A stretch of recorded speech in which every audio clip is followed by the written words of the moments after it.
My dear students, we will see about plant breeding.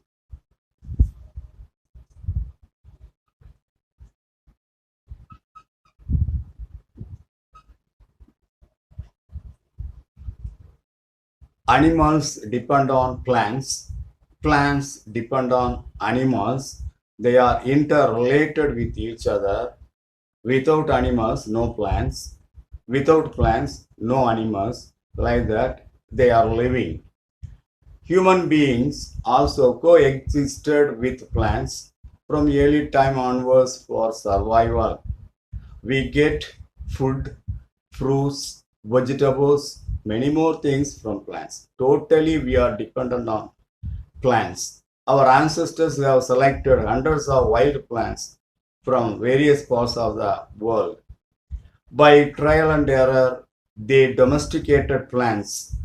The knowledge of the plants and its applications lead to the development of human civilization.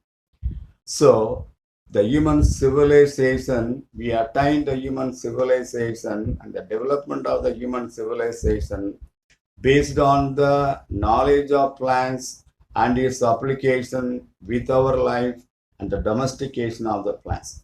What is domestication of plants?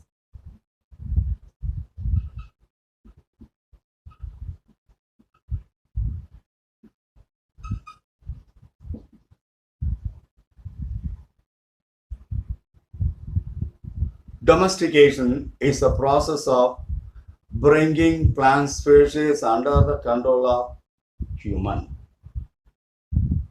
We have brought all the plants under our control by careful selection of the plants, by the genetic alteration through many modern methods. Plants are made useful to people. Domestication of the plants bring many benefits to human. That is, plants are providing food, fruits, vegetables to the human being.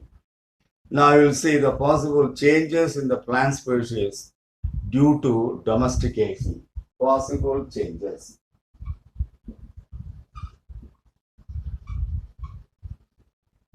in plants due to domestication. First one, adaptation to a greater diversity of environments and a wide geographical range. If we domesticated the domesticated plants will adapt to the greater diversity of the environment. That means in any environment they will adjust and will grow. They have wider geographical range. That is the first point. Second one, simultaneous uniform flowering and fruiting takes place. All the plants will flower at the same time. All the plants will give fruits at the same time. That is the second one. Third one, a lack of scattering of the seeds. If we domesticated plants, the scattering of the seeds will be absent. Increased size of fruits and seeds. If the plants are domesticated, the fruit size will be increased, seeds will be increased, seed size will be increased, the viability of the seeds will be more. That is the benefits. Possible to change from perennial to annual habit. Say, perennial plants are the plants which are growing many number of years, and annuals are plants which live for 1 year or one season or some other season, etc. So, if we convert domesticated plants from perennial to annual habitat, we can save the time. Change in breeding system. Breeding system also change if we domesticated the plants. Yield will be increased. Domesticated plants will produce more yield. Then increased disease and pest resistant. Domesticated plants will be disease resistant, pest resistant plants. No disease will attack, no pest will attack and consume the parts of the plants. Developing seedless parthenocarpic fruits. Parthenocarpic fruits will be developed by means of domesticated domestication of plants. Parthenocarpic fruits means seedless fruits. When a fruit is formed from the ovary, when the ovary develops into fruit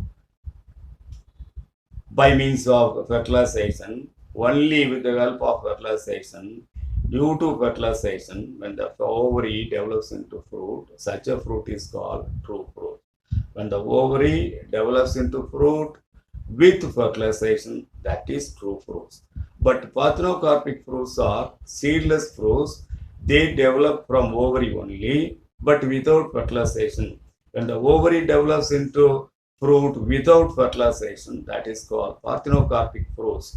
When fertilization is absent, such a fruit will not contain seeds, that is parthenocarpic seeds. Enhancing color, appearance, palatability, and nutritional composition, that is possible if we domesticate the plants. We can enhance the color, we can enhance the appearance, we can enhance the palatability and the nutritional quality of the plants. In all fields, we can increase the quality and yield quantity also possible. Now come to origin of agriculture.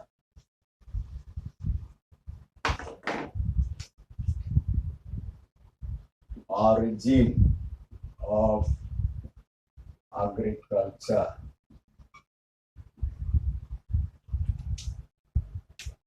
About 12,000 years ago, according to the archaeological evidence, for earliest record of agriculture, it is found in the fertile region of the Tigris and Euphrates river valleys. So the first, the origin of agriculture was found in the fertile region of the Tigris and Euphrates river valleys.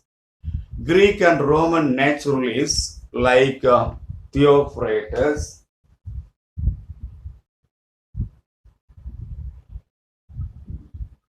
Dioscorus,